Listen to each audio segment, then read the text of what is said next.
गावागावामध्ये असलेले आपले सर्व सन्माननीय पदाधिकारी, लोकप्रतिनिधी, उपस्थित बंधू आणि भगिनींनो, सर्वप्रथम तर मी आपल्या समोर नतमस्तक होतो, आपल्या सर्वांचा आभार मानतो। गेले महिनाभर तुम्ही सर्वांनी स्वतःचा जे काही व्यवसाय असेल, कामधंदे असतील, रोजीरोटी असेल, ते सर्व सोडून महायुतीच्या धनुष्यबाणाच्यासाठी जीवाचं रान केलं, त्याबद्दल तुमचं सर्वांचे मी आभार मानतो। खरं म्हणजे 5 वर्ष जवळपास 24 तासांच्या पैकी 15-18 तास आपण सर्वजण जनतेमध्ये असतो, जनतेच्या सुखदुःखामध्ये आपण सर्वजण सहभागी असतो। परंतु निवडणूक आली की त्या प्रक्रियेला आपल्याला सर्वांना प्रत्येकाला सामोरं जावं लागतं।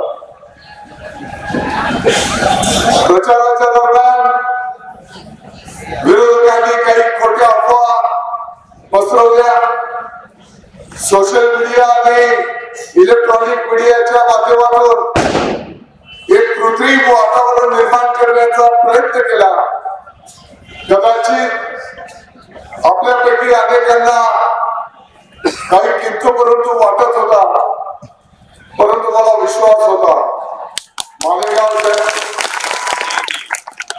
मालेगावची आपली जी जनता आहे, ती जनता प्रत्येकाला ओळखते।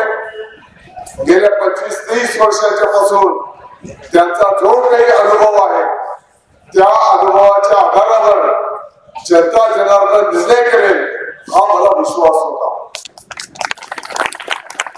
आणि तो विश्वास आजच्या या निकालाच्या माध्यमातून मालेगाव तालुक्याच्या जनता जनार्दन माय बापने परत एकदा दाखवून दिलेला आहे। मला वाटतं 1,06,000च्या पुढे हा जो काही लीड तुमच्या सर्वांच्या आशीर्वादाने मिळाला। आपण टीव्हीवर पाहिलं असेल, मालेगाव पासून तर संपूर्ण महाराष्ट्रामध्ये महायुतीचं सरकार आता स्थापन होणार आहे। आणि मालेगावकरांनी जो विश्वास टाकला की आपली जी काही कामं आहेत, मग येणाऱ्या काळामध्ये नार पार प्रकल्प केंद्र नदी जोड त्याची प्रत्यक्ष अंमलबजावणी झाली पाहिजे।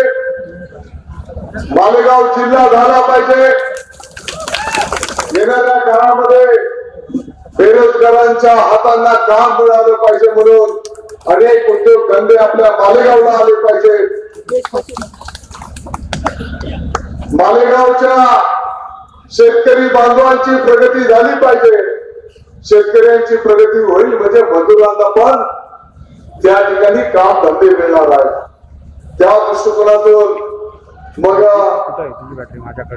नानाजी देशमुख कृषी संजीवनी प्रकल्प, ज्याच्यामध्ये मालेगावला आपल्याला मान्यता मिळालेली आहे, या योजनेच्या माध्यमातून आपल्याला मालेगावच्या शेतकऱ्यांची प्रगती साध्य करायची।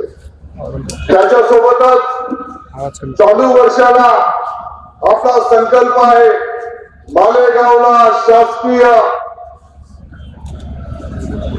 वैद्यकीय महाविद्यालय झालं पाहिजे। मालेगावला इंजिनिअरिंग कॉलेज आपल्याला आणायचं आहे आणि त्याच्यासोबतच इतर अनेक विकास कामं आपल्याला त्या ठिकाणी साध्य करायचे आहेत। आणि म्हणून मी आपल्याला आश्वस्त करू इच्छितो, आपण बिलकुल काळजी करू नका। महायुतीचं सरकार महाराष्ट्रामध्ये येतच आहे आणि त्याच्यामुळे मालेगावचं कोणत्याही विकासाचं काम थांबणार नाही, उलट जलद गतीने आपल्या मालेगावची विकासाची कामं त्या ठिकाणी मार्गी लागतील, हा मी आपल्याला विश्वास देऊ इच्छितो। मला वाटतं विजय पण आपल्याला बसवता आला पाहिजे आणि ती संस्कृती पाळून आपण आतापर्यंत प्रचार केला, पातळी घसरू दिली नाही. विरोधकांनी प्रचाराचा स्तर घसरवला आणि त्याची फरक त्यांना भोगायला लागावी लागलेली आहे. एक तर डिपॉझिट जमा झालं,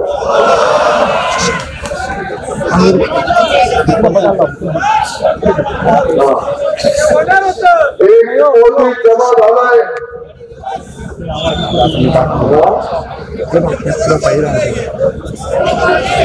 आणि म्हणून म्हणजे जर तुम्ही आपल्या जिभेचा चांगला वापर केला नाही तर मतदार राजा जागृत असो हे मतदार राजाने खरंच एकदा दाखवून दिलेला आहे. आणि म्हणून येणाऱ्या काळामध्ये जसं आपलं ठरलेलं आहे, भविष्य काळामध्ये मार्गक्रमण करीत असताना जो महायुतीच्या कामाचा तोच आपल्या कामाचा असणार आहे. आणि आपण ठरलेलं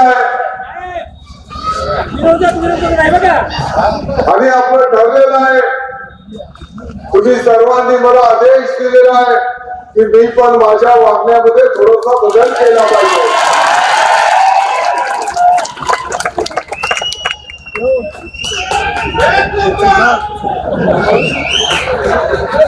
आणि तो बदल केला जाईल, त्यांची नाकाबंदी केली जाईल.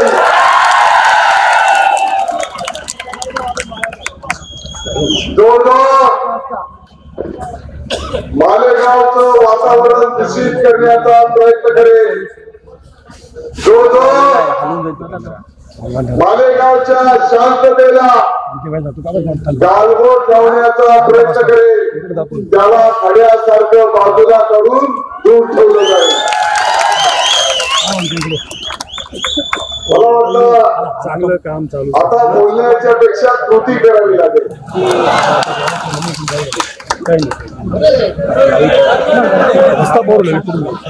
नाही मला कळत काही लोकांचा लवकरात लवकर करेक्ट कार्यक्रम करू. आता दीड 1 लाखाच्या पुढचा त्याच्यामुळे आता जबाबदारी आपली वाढलेली आहे.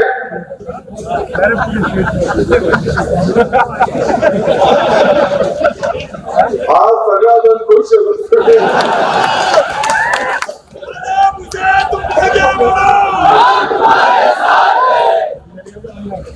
महाराष्ट्रामध्ये महायुतीला जनता जनार्दनाने अतिशय सगळा हाताने आशीर्वाद दिलेले आहेत. आपण जर पाहिलं असेल महाराष्ट्राचे लोकप्रिय मुख्यमंत्री आदरणीय एकनाथजी शिंदे साहेब, उपमुख्यमंत्री आदरणीय देवेंद्रजी फडणवीस साहेब, माननीय अजितदादा पवार साहेबांच्या नेतृत्वाखालच्या आपल्या या महायुतीच्या सरकारने भारताचे लोकप्रिय प्रधानमंत्री आदरणीय नरेंद्र मोदी साहेब यांच्या मार्गदर्शनाखाली या महाराष्ट्राची अतिशय जलद गतीने प्रगती त्या ठिकाणी साध्य केलेली आहे. आणि तळागाळातल्या सामान्य माणसाच्यासाठी छोट्यातल्या छोट्या समाजाच्या पासून तर सर्व महाराष्ट्राची प्रगती झाली पाहिजे या दृष्टिकोनातून अतिशय क्रांतिकारी निर्णय आपल्या सरकारने त्या ठिकाणी घेतले. आणि त्याच्यामुळेच आज आपण पाहतो तर संपूर्ण महाराष्ट्रामध्ये वादळ त्या ठिकाणी घोंघवताना आपल्याला त्या ठिकाणी दिसून येत आहे. आणि म्हणून मला वाटतं की अनेक चांगल्या योजना आपल्या सरकारने तर केल्या, परंतु या महायुतीच्या यशामध्ये लाडक्या बहिणींचे सगळ्यात जास्त आशीर्वाद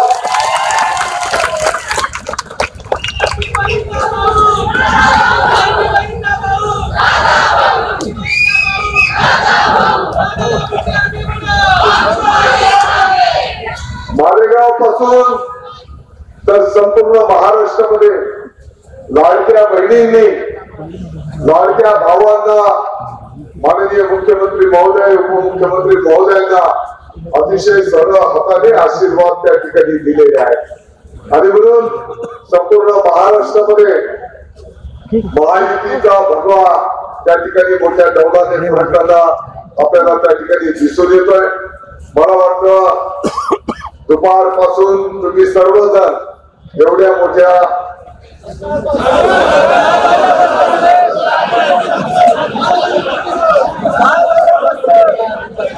गेल्या 2 दिवसापासून तुम्ही झोपलेले नाहीये.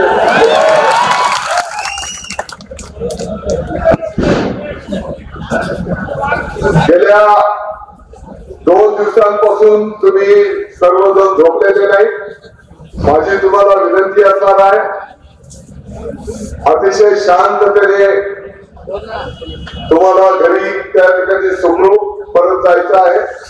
आपल्या आपल्या गावामध्ये जे काही आपलं गावाचं मंदिर असेल त्या मंदिरामध्ये शांततेने सगळ्या गावाला सोबत घेऊन आपण देवाचे आभार मानायचे आहेत आणि आपल्या आपल्या गावाच्या मतदार राजांचे त्या ठिकाणी आभार मानायचे आहेत. तसंही 1-2 दिवसामध्ये वरिष्ठ पातळीवर म्हणजे आता जी काही सूचना आहेत त्याप्रमाणे आपल्याला पुढे मार्गक्रमण करावं लागेल. 2 दिवसामध्ये जशी वेळ मिळाली की प्रत्येक गावामध्ये जाऊन मी स्वतः आभार मानायला आपल्या गावामध्ये येणार आहे. परत एकदा तुम्ही सर्वांनी प्रचंड मेहनत घेतली, जीवाचं रान केलं. अनेक अफवा यायच्या, खोट्या नाट्या गोष्टी सांगितल्या जायच्या, परंतु त्याला कोणीही बळी पडलं नाही. उलट त्या अफवांना 1,10,000 मतांचा लीडने उत्तर तुम्ही त्या ठिकाणी दिलंय आणि एकदा परत तुम्ही दाखवून दिलंय की आम्ही सर्वजण संघटित आहोत. दुसरी एक गोष्ट चांगली झाली या निवडणुकीमध्ये, काही आपल्या आपसामध्ये पण काही छोटे मोठे किंतु परंतु असायचे आणि जसं एखाद्या वेळेस युद्ध सुरू होतं तर प्रत्येक सैनिक आपली आपली जागा सांभाळतो. त्या पद्धतीने आपल्या आपसात जरी काही थोडेफार किंतु परंतु होते, परंतु ते सर्व किंतु परंतु तुम्ही बाजूला ठेवले आणि पूर्णशी एकत्रितपणे संघटितपणे या निवडणुकीला सामोरे गेले. आपल्या ऑफिस मध्ये पण काही थोडेफार चुका झाल्या असतील, मी नाही बोलत नाही, त्याबद्दल मी आपली सर्वांची माफी मागतो. कधी कधी 4 जणांना फोन केले, 10 जणांना फोन करायला पाहिजे होते, परंतु चूक माझी व्हायची. मी रात्री 10-12 वाजता सांगायचो की उद्या सकाळी 9 वाजता अमुक अमुक गावाला मी जाणार आहे. 10 गावांना तुम्ही निरोप द्या. मग ते ऑफिस मध्ये रात्री 10-12 वाजता बसून प्रत्येक गावाला 5-10 जणांना ते फोन लावायचे. खरं म्हणजे 5-25 जणांना ते फोन लावायला पाहिजे होते, ही वस्तुस्थिती आहे. परंतु वेळेच्या अभावी ते सर्वांना फोन लावू शकले नसतील, त्याबद्दल मी आपली दिलगिरी व्यक्त करतो. आणि उपमुख्यमंत्री दादासाहेब दादा कोणत्याही पदाचं समोर ठेवून काम करायचं नसतं आणि असं जर आपण काही अपेक्षा दिसत काम केले तर आपल्याला काहीच मिळणार नाही. आपण आपलं काम करायचं, बजरंगबलीवर काही गोष्टी सोडून द्यायच्या असतात.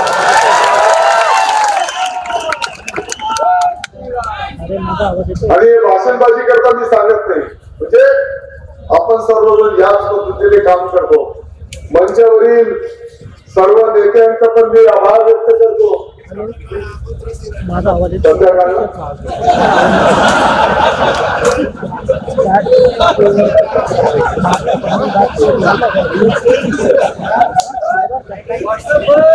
मला विरोध शेती गोष्ट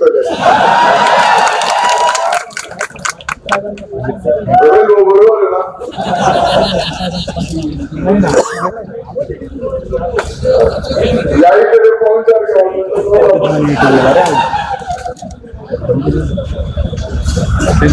काय बोलायला आणि बस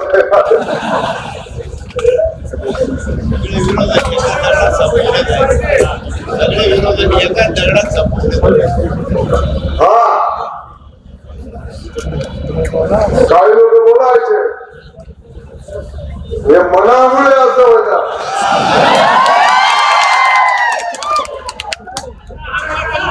आहे का नाही मला काय बोलायचं नाही परंतु हे जे काही झालं ते तुमच्यामुळे झालेलं आहे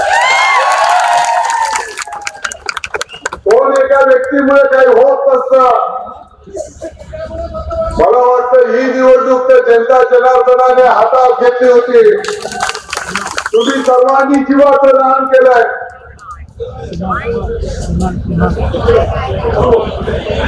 आनंद उत्सव शेवटचा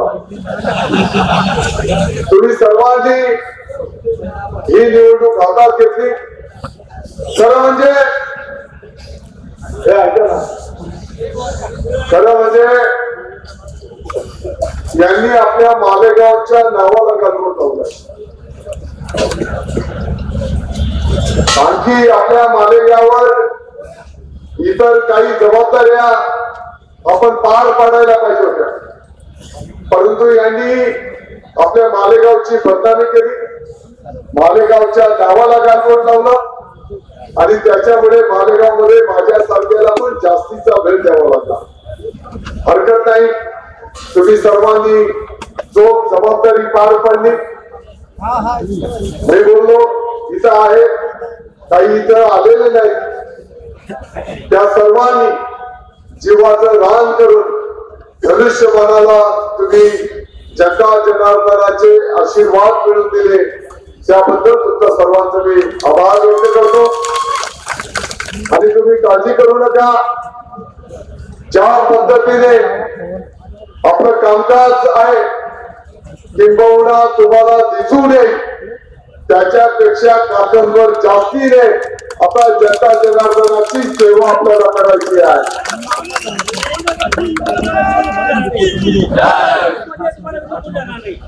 आणि म्हणून परत एकदा मी आपल्या सर्वांचा आभार मानतो जय हिंद जय महाराष्ट्र